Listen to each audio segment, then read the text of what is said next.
Gracias, buenas noches. Pues es un gusto estar por aquí y ver además que está nutrido el auditorio. Gracias por estar en estas pláticas sobre paleontología. Y hoy hablaremos sobre los megaherbívoros, que es, como mencionó el doctor, es el tema de mi investigación principal. Y bueno, vamos a hablar sobre cómo es que estos animales, ¿a qué le llamamos un megaherbívoro? Cómo es que estos animales, grandes mamíferos, lograron de algún modo conquistar la Tierra, sobre todo porque hablaremos de continentales, y cómo hoy podemos hablar de que en la actualidad tenemos muy pocas especies de megaherbívoros vivas, se extinguieron la gran mayoría, y bueno, vamos a ver un poquito, no como quisiera de extenso, pero un poco de cómo fue ese ascenso y caída, cómo cambió la historia, la presencia de megaherbívoros, cómo han cambiado los ecosistemas y qué es lo que tenemos, y un poco de qué es lo que nos espera. Y cuadra muy bien con el libro que se va a rifar al final de la charla, que es sobre cambio climático. Tiene mucho que ver con esto.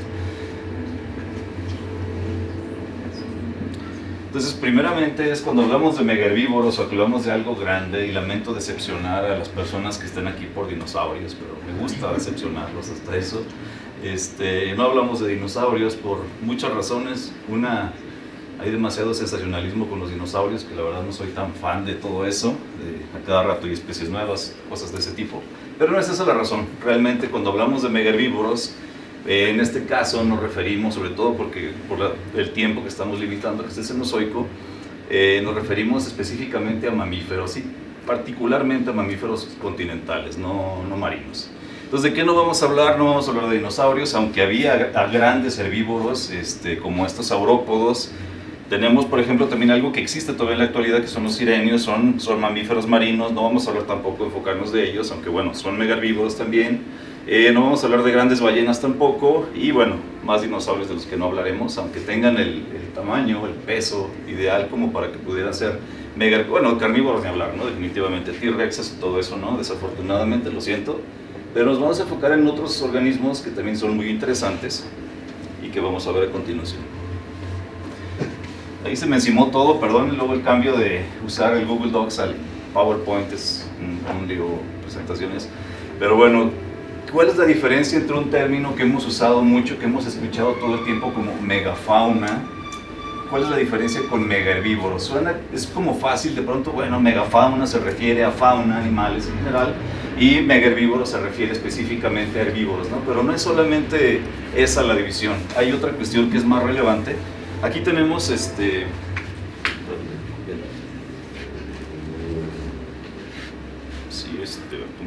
¿verdad? Okay.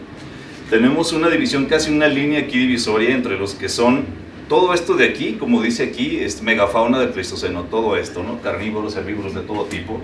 Pero hay una línea divisoria además, lo que separa a un megaherbívoro. Obviamente en principio tenemos que hablar de que come plantas, particularmente no vamos a hablar de carnívoros, pero además un megaherbívoro, en una definición que se ha usado mucho, se usa la tonelada hacia arriba, o sea, organismos que pesen más de una tonelada es un megaherbívoro. Somos un poco más laxos, últimamente se ha propuesto que se use más un límite inferior de 800 kilos para megaherbívoros hacia arriba, ¿no? Entonces todo lo que pese más de 800 kilos es un megaherbívoro. Y la diferencia con megafauna es que el límite de peso de la megafauna es de 44 kilos en la definición más tradicional. Habrá luego inflexiones con esto en la literatura, pero en general la megafauna se refiere a organismos, en general animales, que pesen, no importa si son herbívoros o carnívoros, que pesen arriba de los 44 kilos. No veo la línea. ¿Sí está? Bueno, entonces en esta definición, megafauna somos también, por ejemplo, los seres humanos, que no sé si están por ahí en el dibujo, creo que no. Hasta allá, ¿verdad? Como siempre. Ah, ya está la sombrita. Entonces, cualquier organismo que pese, cualquier animal que pese más de 44 kilos, incluido un ser humano promedio, ¿no? Cae en la categoría de megafauna. Entonces, como se usa sobre todo para organismos del Pleistoceno hacia atrás, cualquier organismo, cualquier humano que hubiese vivido en el Pleistoceno cabe muy bien dentro de la megafauna, pero nosotros nos vamos a enfocar básicamente en los megaherbívoros. Y para esto son cosas como muy esenciales del tiempo, ¿no? Cuando hablamos nosotros a veces de Pleistoceno, de Cenozoico, Mesozoico, Paleozoico, como que es muy fácil estar escupiendo términos y luego a veces no consideramos que puede ser un poco confuso, se parecen los nombres, de pronto los límites entre los tiempos, entre los periodos son un poquito difíciles de recordar. Y bueno, nada más esto como para recordarlo, si lo vieron en la primaria o lo que sea, pero bueno, estamos hablando desde el origen de la Tierra, que es más o menos aquí 4.500, 4.700 millones de años, siempre hay discrepancia en las fechas.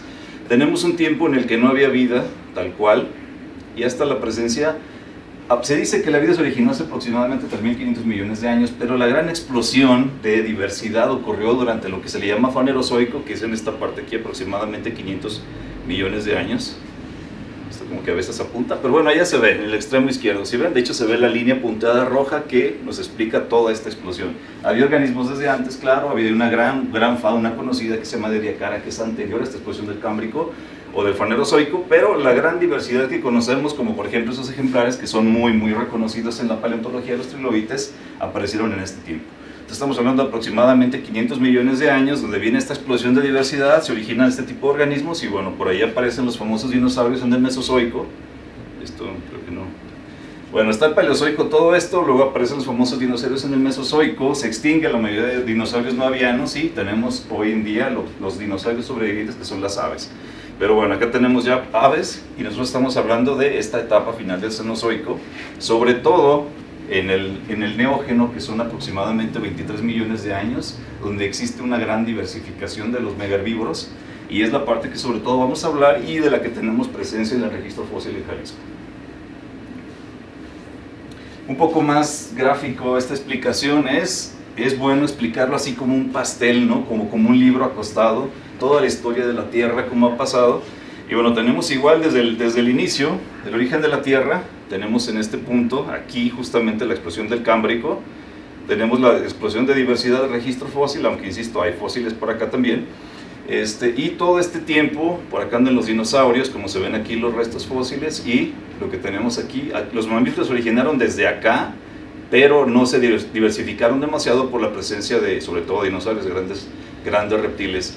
Y en este punto en el Paleoceno empieza la mayor diversificación de los mamíferos, hasta donde les decía en el Neógeno, que es esta parte a partir de 23 millones de años, hay una gran diversificación, que es lo que tenemos en la actualidad. Este gráfico explica muy bien cómo observamos las capas de la Tierra.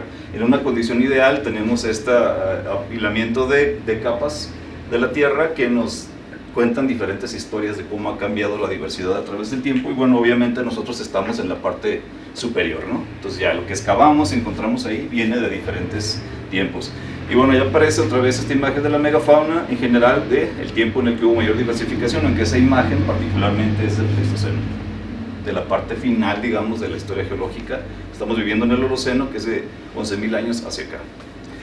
Los megaherbívoros, aquí viene esta otra definición que les decía, de más de 1 tonelada, pero se considera 800 kilos, y que tengan alimentación herbívora prácticamente. Y bueno, de las especies que tenemos en la actualidad, nada más tenemos, obviamente hay especies dentro de cada uno de estos grupos, no solamente es una especie de cada uno, pero prácticamente tenemos elefantes, tenemos rinocerontes, jirafas e hipopótamos.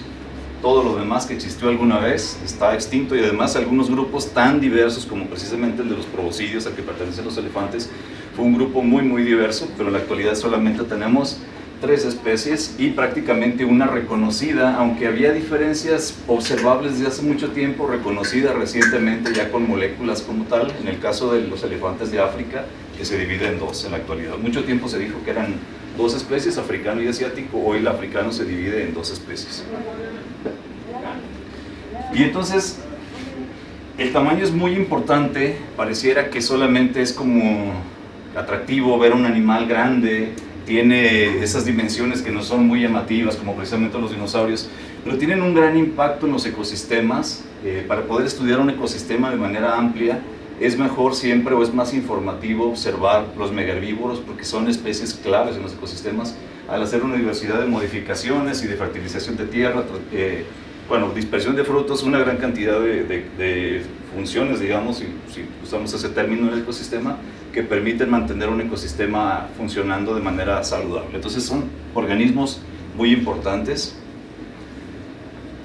Y bueno, hablando ya particularmente de estos animales, son animales muy grandes y luego a veces nosotros cuando pensamos en nosotros mismos, vemos nuestro tamaño, vemos nuestra individualidad. Yo les digo muchas veces a mis estudiantes que cuando se sientan solos, dense cuenta que nunca están solos, ¿no? En realidad somos un ecosistema andante, somos individuos y tenemos dentro de nuestro cuerpo una cantidad de microorganismos que habitan, que realmente nos convierten en un ecosistema. Entonces la extinción de una especie implica la extinción de una gran cantidad de microecosistemas que habitan en el cuerpo de cada uno de nosotros, que incluso podemos hablar de poblaciones, metacomunidades, porque hay transferencia hasta en los besos, luego hay transferencia de microorganismos, y eso es un intercambio que hay en los ecosistemas que tenemos cada quien. Imagínense la cantidad de microorganismos que habitan dentro de los herbívoros. Aquí es importante porque hay una cuestión de, no es un parasitismo, no es que estos organismos solo vivan y aprovechen al cuerpo como tal del organismo, sino que tienen una relación de simbiosis en la que se aportan mutuamente cosas. Entonces todos estos microorganismos que habitan en diferentes partes del cuerpo del organismo, particularmente de los herbívoros, les ayudan además a poder digerir las plantas, que es muy importante digerir la celulosa, que es la que forma la pared celular de las células, y es difícil, digamos, de digerir por un organismo, pero los microorganismos que habitan dentro del tracto digestivo permiten que haya esta descomposición y el aprovechamiento, y obviamente de la apropiación de la energía que tienen las plantas para poder funcionar sus cuerpos, y obviamente integrarlos como primeros integradores de la energía al ecosistema como animales, cómo estos después van pasando a los consumidores de siguiente orden y permiten que este flujo energético vaya por todos los ecosistemas. Y entonces, ¿qué adaptaciones hay en la herbivoría? Puede haber muchas, ¿no? Podemos pasarnos la noche hablando de adaptaciones, pero adaptaciones fisiológicas, sobre todo, tenemos una gran división entre este tipo de cómo estos microorganismos están, digamos que repartidos en el cuerpo de los organismos. Entonces tenemos los fermentadores del intestino posterior y fermentadores del intestino anterior. Entonces estamos hablando, por ejemplo, de estos rumiantes. Aquí tenemos un tipo de organismos que tienen 4 cámaras en el estómago, tienen demasiado tiempo en esta parte anterior para hacer esta digestión de los alimentos. Incluso los rumiantes pueden regresar alimentos, seguirlo masticando y regresarlo al estómago. Y bueno, sobre todo la digestión se da en esta parte. Y en el caso de los del intestino posterior está sobre todo en el seco, está aquí resaltado en verde, y en el intestino grueso. Entonces, diferente manera de adaptarse a poder digerir las plantas, porque pareciera que es fácil, pero realmente son los alimentos más difíciles de digerir. Y también vamos a ver, hay adaptaciones de este tipo que son fisiológicas, que tienen que ver, claro, también con anatómicas morfológicas, porque hay que modificar todo esto. Simplemente, estos sobre todo son los artiodáctilos famosos, y acá esto se puede ver sobre todo en que este tipo de fermentación está en animales que son más bien muy grandes. Los artiodáctilos tienden a ser más pequeños, aunque claro, en este caso están las jirafas, ¿no? Entonces, tenemos los fermentadores del intestino posterior y fermentadores del intestino anterior. ¿Quién me dice qué será un hipopótamo y qué será un perezoso terrestre? ¿Sí los conocen? Estos que medían hasta 6 metros de largo. Esos perezosos arborícolas que viven en la actualidad son pequeñitos dentro de lo que cabe, pero sus parientes antiguos eran enormes. Podían medir, como en ese caso, un eremotherium, un megaterio, podían medir 6 metros de largo y 4 de alto. Eran un perezoso, pero enorme. ¿Qué creen que sean estos? ¿Fermentadores del intestino anterior, como allá, o posterior, como estos? Aquí no aparecen, ¿no? ¿Quién me dice del hipopótamo? ¿Qué creen? ¿Sí? ¿Posterior? ¿Posterior? ¿Por qué crees? Bueno, principalmente por el tamaño y principalmente por el grado filogenético al que pertenece el hipopótamo. Eso es importante, ¿no? La filogenia. Aunque bueno, estos del posterior no son tan grandes, ¿no? Entonces podríamos pensar que tal vez no. Perdón, ¿Sí? Es que no tengo lentes. Era anterior, perdón. Tú dices allá de los rechonchos, de los gordos. Perdón. Ajá, es posible. Y dices, pertenece allá también por filogenia. Sí. ¿Sí? ¿O que alguien opina distinto? ¿O creen que eso es lo correcto? La gordura nos indica, ¿no? El hipopótamo es gordito, grande, tiene todas las características de los de allá. Y en el caso del perezoso, ¿qué creen? Es importante, ¿no? Porque luego, ¿cómo hacemos una interpretación de la paleoecología de los organismos? De pronto es como, Suponemos algo por el tamaño, por ejemplo. Claro que esto requiere, además de otros estudios, además de isótopos radiactivos, no es nada más como suponer. Hay que hacer una investigación más detallada de los elementos que tenemos disponibles en el registro fósil, y con base en ellos podemos confirmar algo. Y bueno, claro, la investigación continúa. Si en algún momento se encuentra una evidencia diferente, pues cambiamos. Pero ¿qué creen que pasa con el perezoso terrestre? Es más difícil porque a lo mejor no estamos tan familiarizados con los perezosos pequeños, pero además hay una diferencia de escala enorme, ¿no? Entre algo que pesa unos kilos a algo que pesa hasta 4 toneladas. Es una diferencia y algo que no tenemos en la actualidad. Los hipopótamos, como quiera, son muy conocidos. Pero ¿qué creen en el caso del perezoso terrestre? ¿Nos dejamos llevar por lo gordito o no? ¿Qué creen?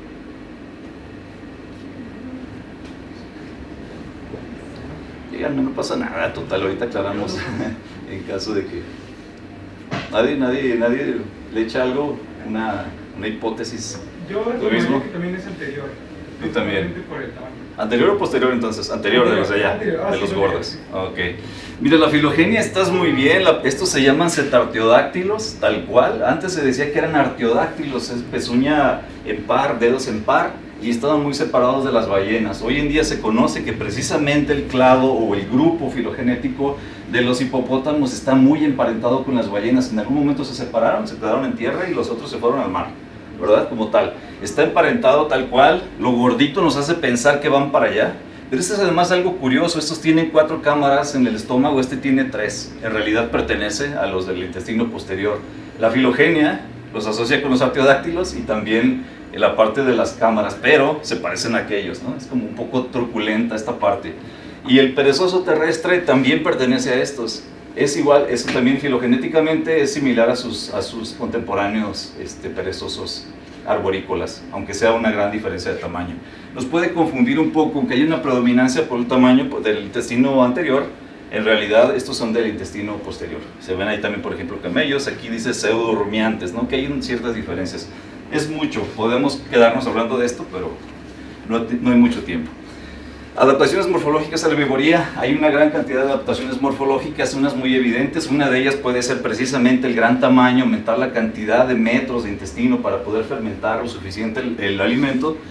Pero hay otras adaptaciones. Saben muy bien que muchos animales tienen cuernos para defensa, tienen posiciones de los ojos a los lados porque son generalmente presas. Eso les permite huir, digamos, rápidamente de los carnívoros. Son muchas cosas que tienen que ver con adaptaciones de la evolución, no necesariamente para un motivo, ¿no? A veces hay un cambio y ese mismo cambio tiene una infinidad de aplicaciones. Entonces, bueno, hay muchas maneras de verlo, pero prácticamente en cuanto a la cuestión de la morfología, de la forma de los animales, estamos hablando de una especialización dentaria. Esto es básico, porque precisamente no todo está en la cuestión química o simbiótica con los organismos. También es necesario empezar a hacer digestión desde la boca de los animales, de los alimentos, porque insisto, el material vegetal es demasiado difícil, digamos, de digerir, entonces requiere de una maquinaria dentaria muy especializada para poder triturar ese alimento antes de pasarlo, ¿no? En caso de los rumiantes, además lo regresan y lo siguen mascando y lo vuelven a meter. Y entonces este tipo de adaptaciones, desde un diente tribosfénico, que es este que aparece por acá, que es el básico en el patrón de los mamíferos, cómo ha habido una diversificación. Yo sé que a lo mejor se ven luego muchas rayas que no se entienden muy bien. Ahí están ejemplos de los dientes como tal. Tenemos el de la izquierda superior, es un diente de un rinoceronte. El de la derecha es de un hipopótamo, el de abajo de la izquierda es de un elefante y el de allá es de una jirafa. Entonces, en todos ellos se pueden observar que tienen una cantidad importante de cúspides que sobresalen en la parte en la que muerde, en la que se tritura el alimento. Si comparamos con nuestros dientes, nosotros tenemos como chipotitos, ¿verdad? Como esas bolitas en nuestros dientes, y nosotros somos animales más bien omnívoros, no nos alimentamos específicamente de plantas, excepto los veganos, pero bueno, plantas que están cocidas. Es diferente a alimentarse de plantas crudas, ¿verdad? Esta parte de la alimentación de plantas crudas es muy difícil y nosotros no necesitamos esas cúspides expuestas. Esto hace que haya un tipo de molar que se llama lofodonte, que tiene estas líneas que atraviesan de labio lingual, la mandíbula. Tenemos cigodontes que se forman como una especie de hexágonos, de diamantes. Tenemos selenodontes, como en este caso, que son como las vacas, que tienen también esta forma. Si ven, en todos hay estas exposiciones. Y son exposiciones de esmalte, perdón. Nuestro diente está cubierto completamente de esmalte, pero en estos animales hay exposiciones de esmalte que forman como una especie de lavadero. No es lo mismo lavar los calzones en un lavadero liso, en un lavadero con cúspides, ¿verdad? Entonces básicamente lo que está ocurriendo es que se forman esas cúspides que se ven ahí, que son de exposiciones de... me falla en el momento peor, pero esas exposiciones de esmalte que se ven aquí, esto es esmalte que está atravesando el diente, entonces todo, aquí está muy desgastado ya, pero bueno, tiene algunas partes.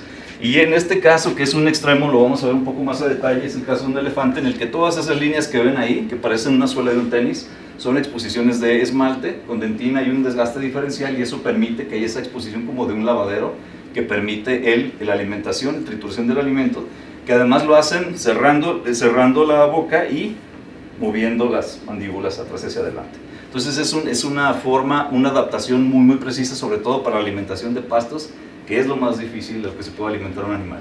Los pastos tal cual vemos que son verdes y que a lo mejor son más flexible la hoja, pero realmente es muy difícil, tienen estrategias de defensa, porque además hay una carrera armamentista entre herbívoros que se quieren comer los pastos y las plantas que quieren defenderse de los herbívoros, entonces están adaptándose y están cambiando, ¿no? Así, mejorando sus armas cada uno. Entonces los pastos tienen una hiperespecialización muy interesante, una que tienen unas estructuras vegetales que se llaman fitolitos, que son partes duras que están incrustadas en las hojas, otros tienen vellosidades, pero además la más importante es que viven al ras del suelo. Eso es lo más importante. Al vivir cerca del suelo, los pastos están siempre cubiertos por arena que tiene sílice, que es muy dura, y eso desgasta demasiado los dientes. Entonces lo que han hecho es integrar cosas, los herbívoros integran cosas y se la han llevado así, ¿no? Hasta este grado de especialización, como en el caso de los elefantes, particularmente los mamuts, que son de dieta mixta, o sea, comen pastos, comen ramas, pero particularmente tienen una predilección por los pastos tal cual. Entonces es una adaptación muy buena para la herbivoría. La especialización dentaria, justamente en los proboscidios, ha pasado esto que se ve aquí, desde una forma que es más parecida quizá a nuestros dientes, con estas solamente unas elevaciones con esmalte cubriendo todo el diente, cubriendo toda la dentina. Como se ve aquí, esos tienen forma de un proboscidio como tal, y se fueron especializando. Estos son del grupo de los gonfoterios, que es un grupo ancestral además en toda esta parte de aquí, y cómo se fueron multiplicando estas cúspides y formando una amalgama de cúspides como esto de aquí. Estos son godonte, que todavía están un poco separadas, y acá tenemos ya una especialización, o sea, una tendencia evolutiva que ha ocurrido en ese tipo de perfeccionamiento de la maquinaria dentaria para poder alimentarse de pastos. Pero esta es la forma muy, muy simplona de verlo, ¿no? A fin de cuentas lo que tenemos es esto. Pues es un revoltijo de esas líneas que implican ancestría, descendencia, es cómo se fueron modificando poco a poco en ciertos linajes, se extinguieron algunos linajes, otros se conservaron, y bueno, el caso de los elefantes es un grupo, no está ni completa la imagen, pero es un grupo que existe todavía hasta la actualidad y que es relativamente reciente, apareció en el registro fósil. ¿Sí? De hecho convivieron muchos de estos organismos, los tipos de gonfoterios convivieron con los elefantes, los mamuts y los elefantes actuales. Y además todavía más para poder hacer esto más dramático en el caso de la alimentación de los elefantes, tienen una sustitución dentaria que es muy diferente a la nuestra. Nosotros tenemos sabemos que tenemos dientes de leche y dientes permanentes, ¿verdad? Ellos también tienen dientes de leche y dientes permanentes filogenéticamente, pero en nosotros los dientes de leche nos van saliendo cuando somos niños y luego se va cayendo y sale un diente de abajo, ¿verdad? Y reemplaza cada uno de los dientes que tenemos. Y luego tenemos los molares, que ya son aparte de los dientes de leche.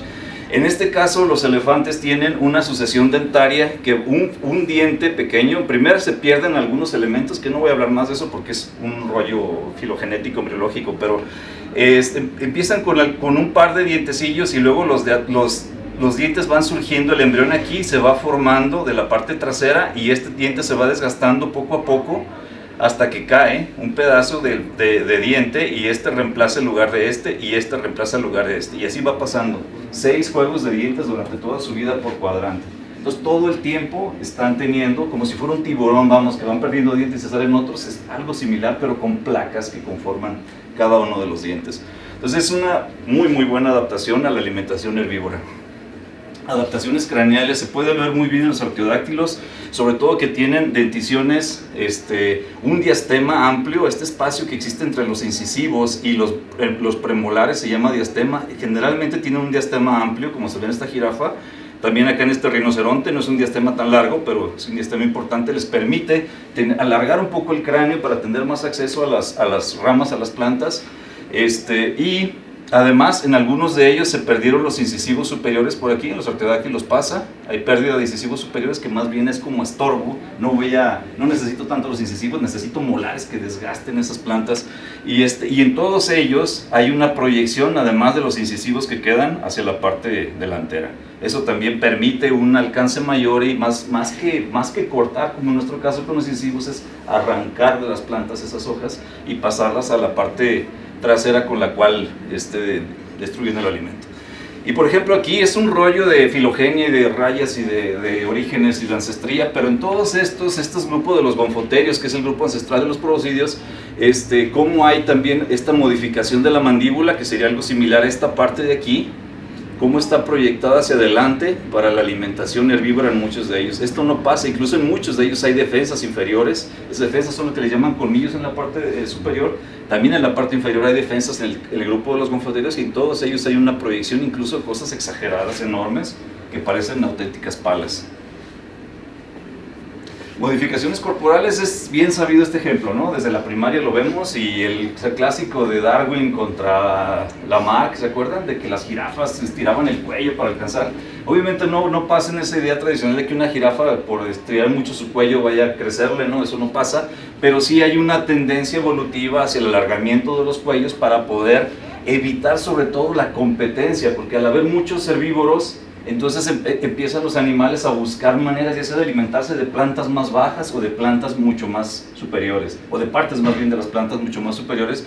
Entonces esto evita la competencia con otros herbívoros, el tener un cuello muy largo. Acá por ejemplo habría elefantes comiendo en este estrato del bosque, y tenemos jirafas comiendo en un estrato superior. Entonces existe esa repartición de recursos por medio de las adaptaciones.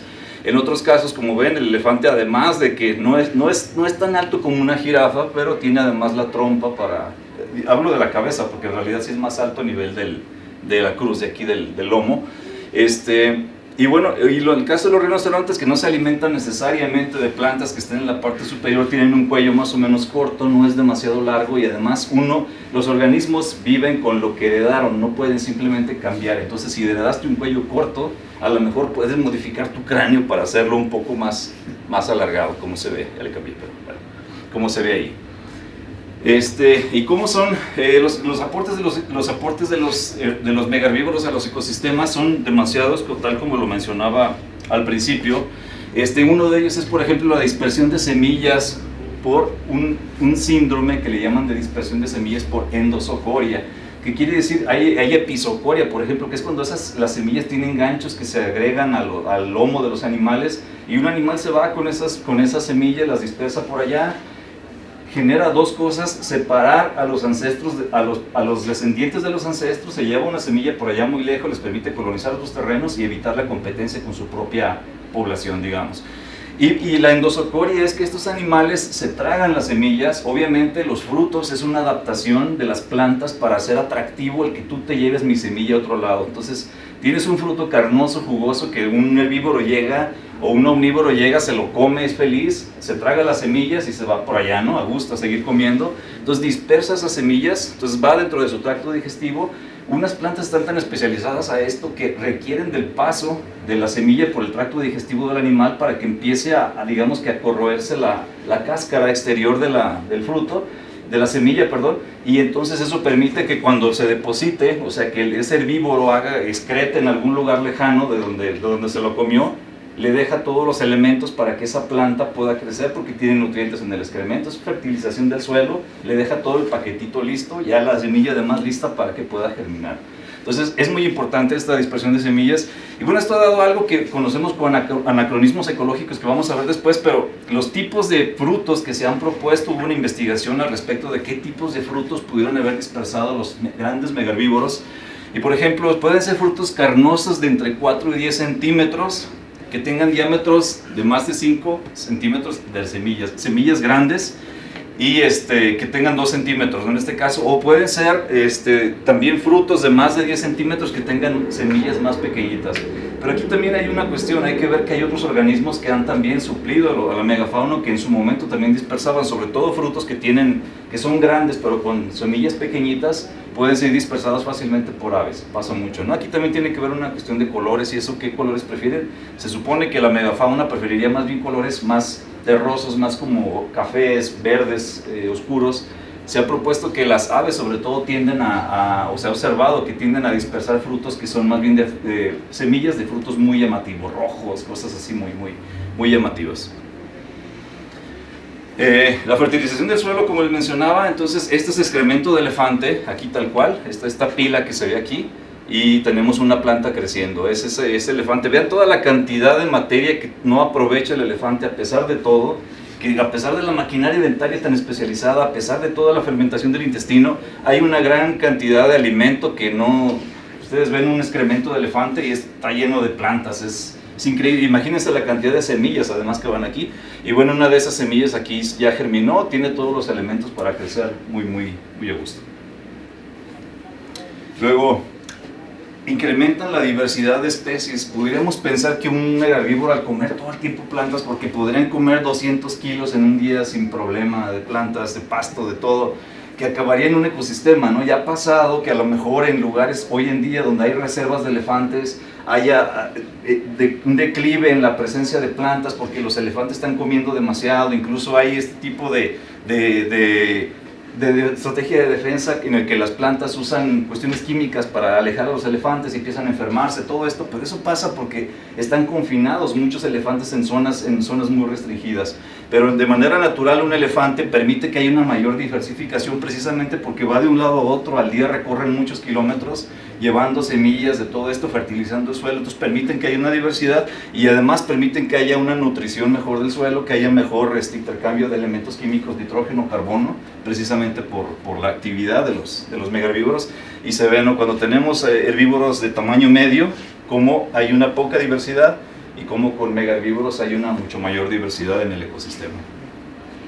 Diversidad de especies y estructura de la vegetación. Además, en un lugar sin megaherbívoros tendríamos casi plantas de un solo tipo, sobre todo altas. Si no hay quien se las coma, vamos a tener plantas muy altas, pero esas plantas del dosel alto van además a impedir que la radiación solar llegue hasta la base. Entonces hay una extinción grande de plantas de mediano y bajo tamaño. Entonces tiende a ser muy homogéneo un ecosistema sin la presencia de megaherbívoros. En el caso de los megaherbívoros permiten que haya esa estructura de la vegetación que es mucho más compleja. Además evitan el crecimiento exacerbado de plantas que son invasoras. Realmente se ha visto pues que la presencia de elefantes animales hacen que haya una mayor reproducción, una mejor salud del ecosistema y por lo tanto un crecimiento mejor de las plantas que son nativas, que es lo que se prefiere. Y bueno, existe además esta coevolución, como mencionaba, de factores químicos. Hay estrategias de defensa de las plantas, que son la forma de las ramas también. Esto es característico, una arquitectura densa como esta, muchas plantas que tienen una gran cantidad de espinas grandes, arquitectura muy cerrada, es precisamente para evitar el ataque de los megaherbívoros. Y además tienen defensas químicas. Todas esas cosas que luego nos hacen daño o nos hacen mucho bien, o la base de la medicina está basada en precisamente estos compuestos químicos que se utilizan, que se toman de las plantas, son simplemente estrategias de defensa de las plantas. O nos puede agradar o nos puede hacer mucho daño esto que una planta tiene, ¿no? Y entonces, bueno, el café y todos estos estimulantes se los debemos a esa estrategia de defensa de las plantas en contra de los megaherbívoros. Si no existiera esta interacción, posiblemente no habría muchas cosas que son divertidas, ¿no? O terribles, o saludables, depende de cómo lo veamos. La diversidad de megaherbívoros durante el Cenozoico es alta. Hay una cantidad grande de mamíferos enormes que habitaron la Tierra. Sobre todo, están en este grupo,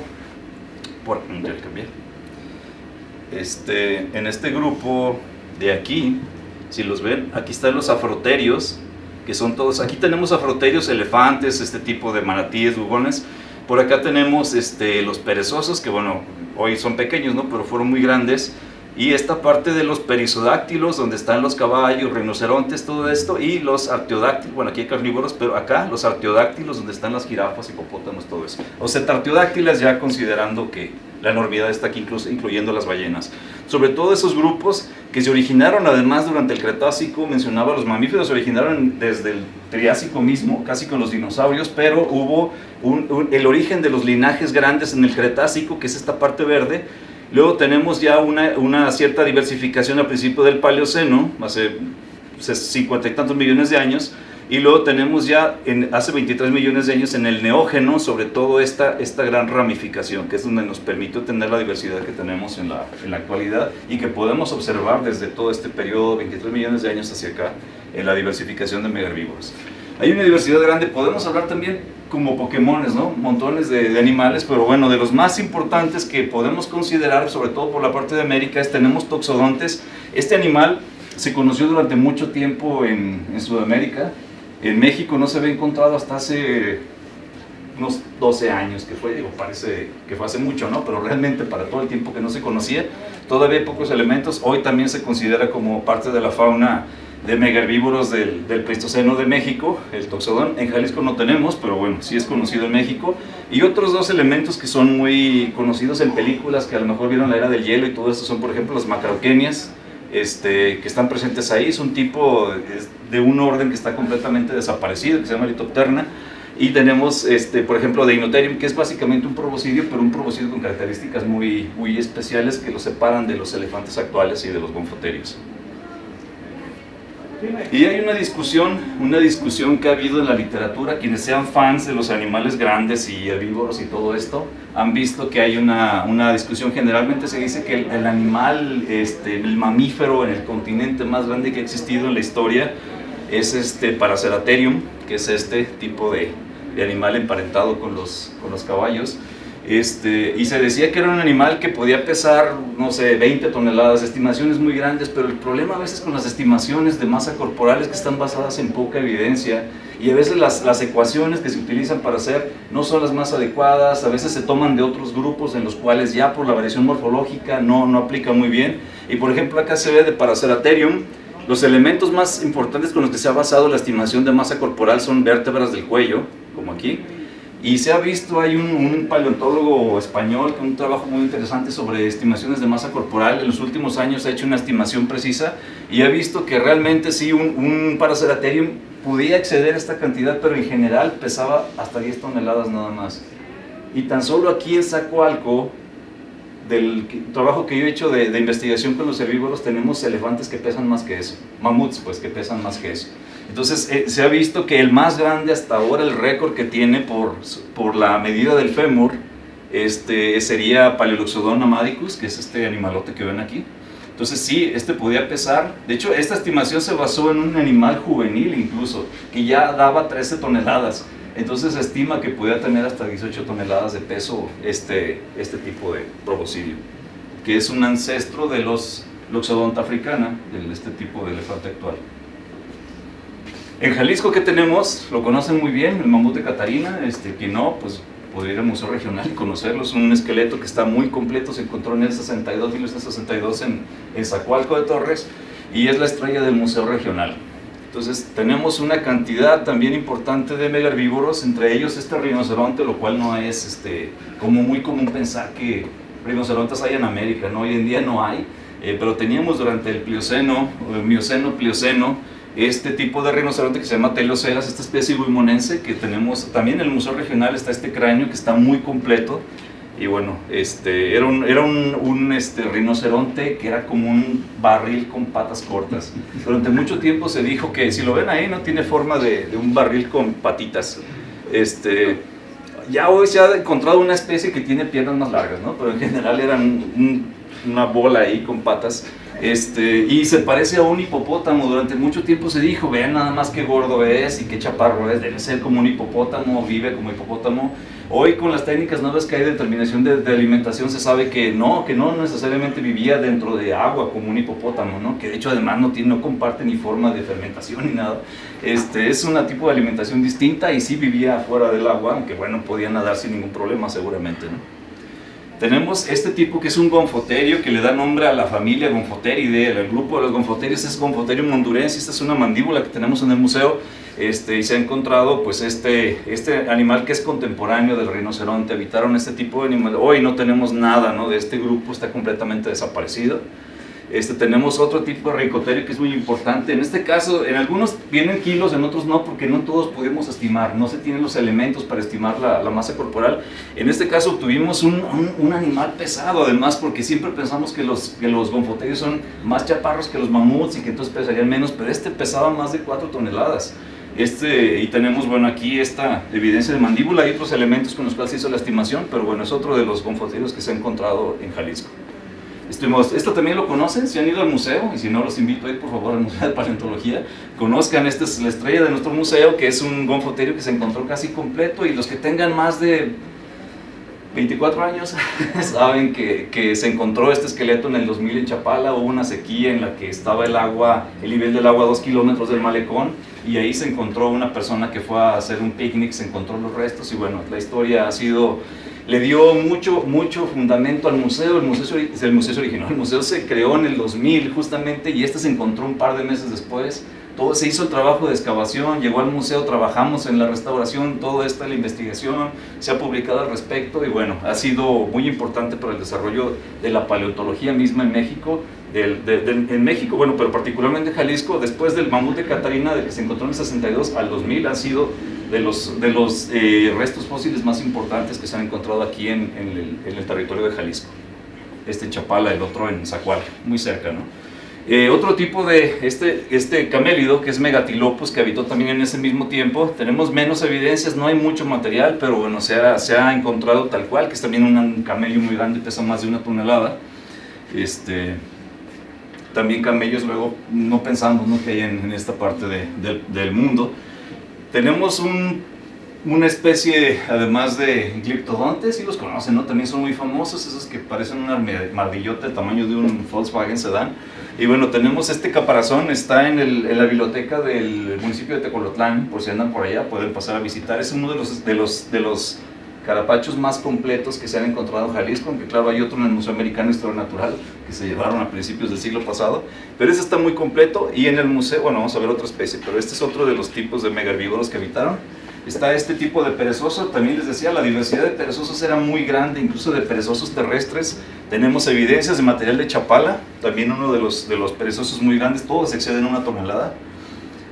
Megalonex, aquí aparece solamente un diente, hay menos elementos de este grupo, pero bueno, también está presente en Jalisco.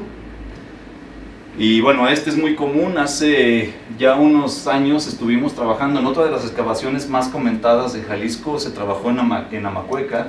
Se encontró un yacimiento grande de restos de perezoso, cuando antes en el museo, antes de este hallazgo, teníamos pocos elementos de perezoso, no se había encontrado demasiado. Después de este hallazgo tenemos material para trabajar varios años todavía, hemos estado trabajando en ello, y bueno, es mucho el material de perezoso. Esta mandíbula tal cual es de los ejemplares mejor conservados de esta excavación, y bueno, se encontró, les digo, en Amacueca, pero está disperso en varios sitios del estado. Otra especie de gliptodonte, pero aquí estamos hablando desde el anterior, ya del Pleistoceno, estábamos hablando del Plioceno, estamos hablando del Pleistoceno. Aquí tenemos otro tipo de gliptodonte, que este carapacho de aquí está aquí en el Museo de Paleontología también, si quieren visitarlo. Tenemos otro tipo de camélido que es descendiente del anterior de algún modo, y tenemos varios elementos también del esqueleto. También, el más pesado estimado está arriba de los 800 kilos, no alcanza la tonelada, pero sí está entre los animales más grandes. Y otra cosa interesante es que hoy en día, si se fijaron al principio, no puse bisontes. Los bisontes existen todavía, ¿no? Bison existe, Bison priscus, otras especies de bisontes existen en la actualidad, pero no los puse al principio, porque no pesan más de 800 kilos. Entonces los discriminé vilmente porque no alcanzan ese peso. Y aquí, curiosamente, los bisontes que habitaban en el Pleistoceno, que además hubo una evolución muy interesante de un cambio que se llama anagenético, que es una especie de origen a la otra. Así es Bison latiforans, Bison anticus, y luego Bison, que es la especie actual, pero se fue haciendo más pequeñito. Entonces, al grado de que los bisontes actuales no pesan los 800 kilos, pero Bison anticus, que es el ancestro directo de Bison, pesan casi o sea, aquí de lo estimado en Jalisco, pesa casi la tonelada, es un animalote, ¿no? pero este no es el más grande. Los elementos que tenemos sobre todo son cuernos, pero tenemos elementos de las patas que nos permitieron hacer la estimación de masa corporal. Pero ese no es el más grande es esta bestialidad que es un bison latifrons. Es un bisonte que es de frente amplia, ese es el nombre, y es que tiene, si se fijan, esta barra mide aproximadamente 28 centímetros. Es mucho más grande que esto. Aquí no aparece la barra, pero digamos que la barra aquí ocuparía todo esto. Básicamente el cuerno completo de Bisonanthicus. Y Bison latifrons es una enormidad de cuerno, ¿no? Como ven ahí en el esqueleto y en la forma. Y se encontró aquí, de hecho, cerca de la ciudad, en El Salto. Se hizo hace tiempo una excavación se encontró, sobre todo fueron célebres los mamuts, pero este animal no había evidencia clara de su presencia en Jalisco hasta que se encontró este cuerno que es enorme, ¿no? Porque además estos tienen una vaina encima, ¿no? Esta es la parte ósea, ¿no? Es un cuerno muy grande. Y de desafortunadamente no tenemos elementos para establecer la masa corporal, pero si el otro pesaba casi 1 tonelada, la excedía fácilmente. Al comparar simplemente elementos de las patas hay una diferencia muy importante. Tenemos en los proboscideos un Cubirones iodón también, que es muy común, digamos, en el territorio de Jalisco, y está cerca de las 5 toneladas, también algo un poco impresionante, porque siempre se dice que son animales pequeños, pero aquí además hay un factor: eran más bajitos que un mamut, pero eran mucho más robustos, eran como un tanquecito los gonfoterios, entonces eran más robustos, más masivos que un gonfoterio, a pesar de ser más bajos, que un mamut, a pesar de ser más bajos. Esta es la forma. Este ejemplar se encuentra en el Instituto Cultural en Tamazula de Gordiano, este ejemplar particularmente, estuvimos hace tiempo por allá. El Mamutus columbi, que es el mamut famoso, ¿no? Está el del Museo Regional, pero bueno, no quise poner a la estrella del estado. En el museo tenemos una gran cantidad, de hecho, de lo más común que se encuentra en México, en todo el territorio, son mamuts y caballos. Y bueno, están por todos lados. Y ese ejemplar de más de 10 toneladas procede de Zacualco, es el más pesado de la muestra que tenemos nada más en el museo, ¿no? Habrá que hacer un estudio mucho más amplio de todo y ver realmente cuál es el récord del mamífero terrestre más pesado en Jalisco, ¿no? Pero eso está arriba de las 10 toneladas y es bastante. Y bueno, pues ocurrió la extinción, vamos a que sabemos, a final del Pleistoceno, hace aproximadamente 11.000 años, pero nada, es una historia tan simple, ¿no? Siempre hablamos así como que los dinosaurios llegó una piedrota y acabó con ellos, y luego se habla que también estos mamuts llegó una piedrota, para todo hay piedrotas que llegan y destruyen todo. La extinción no es tan simple, siempre esperamos como una explicación de una sola causa, pero realmente hay muchas causas. Creemos más que aquí que haya llegado una piedra o haya llegado un montón de humanos matamamuts especializados a hacer una matazón indiscriminada sin ningún sentido, porque además ¿para qué no? Realmente lo que se cree que es este tema que tiene que ver con el libro que se va a rifar, que es cambio climático. Entonces aquí en esto hay un estudio reciente muestra que los grandes episodios de extinción de diferente fauna han ocurrido. Estos picos que marcan extinciones altas tienen que ver con calentamientos. Esos calentamientos de la Tierra llevan a extinción de grandes mamíferos. Cuando hay tiempos fríos están como si nada, como ven, no hay mayor problema.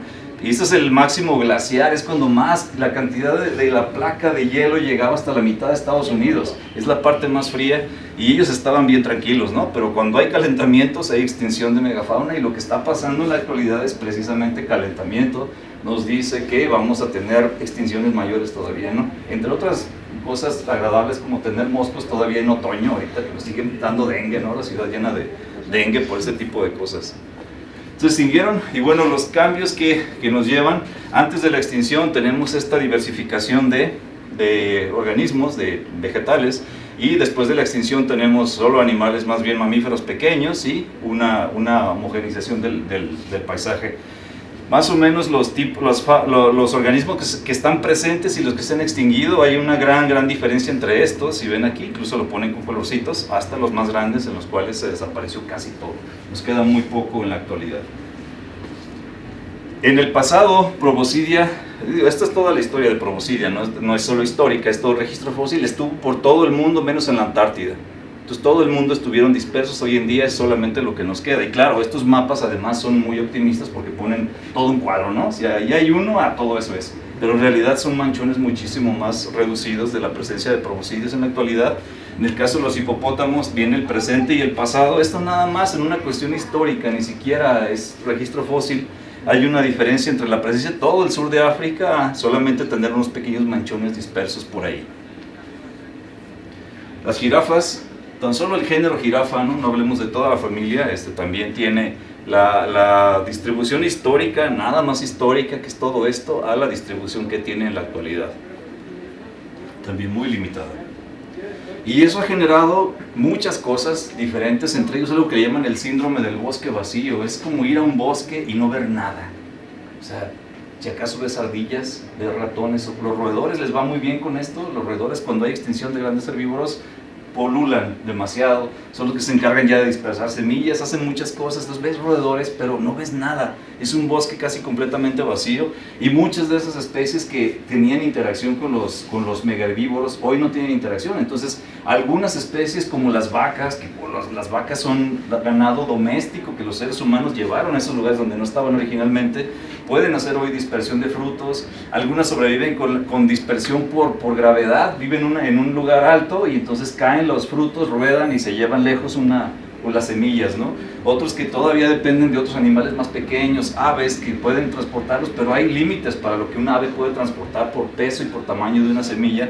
Entonces se cree que estos frutos grandes que ustedes a lo mejor han visto si les gusta ir al bosque o ver documentales, lo que sea, pero este tipo de frutos que tienen semillas grandes o que tienen una gran cantidad de semillas, sobreviven hoy en día por dispersiones así aleatorias, no puede ser gravedad, o porque los seres humanos han empezado a hacer simbiosis ahora con esas plantas. Simbiosis quiere decir, me las como y por lo tanto te como y te reproduzco, ¿no? Entonces todo este tipo de cosas ha permitido que sigan existiendo, pero lo que se espera es que se extingan no solamente los megaherbívoros que nos quedan, sino una gran cantidad de plantas y organismos que existen hoy, que ya no tienen a sus dispersores naturales de semillas. Hay una modificación además de interacciones ecológicas, como dice, cuando hay una extinción, todos los parásitos, luego no pensamos en eso, los parásitos generalmente los odiamos, pero es parte de la diversidad. Nadie quiere tener un parásito, pero es parte de la diversidad.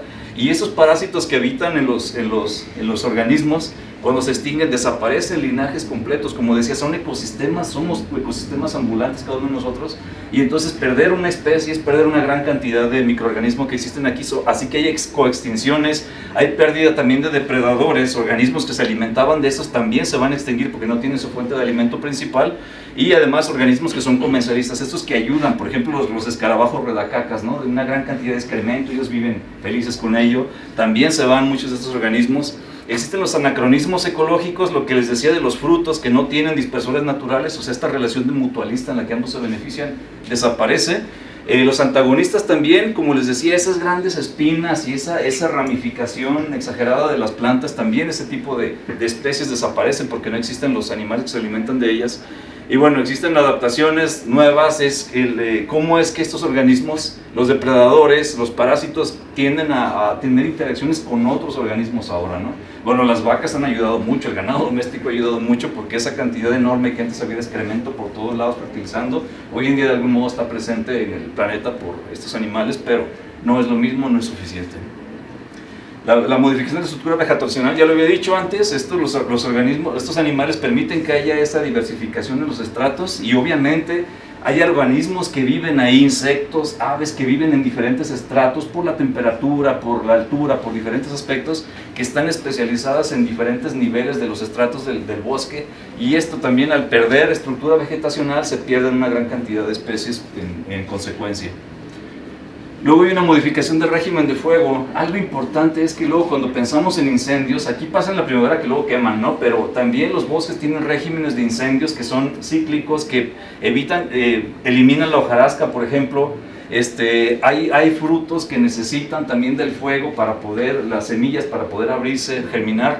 Y los proboscidios tenían también injerencia en esto, alimentarse de plantas, eliminar residuos, pueden hacer que este régimen cambie, que no sea luego un ciclo anual. Es la forma, ¿no?, que el bosque puede tener una mayor salud, pero aumentando el fuego y perdiendo obviamente especies de plantas y especies de organismos que viven también en el bosque. Y bueno, es mucho rollo, perdón. Referencias, si les interesa, y les agradezco mucho. Creo que estoy muy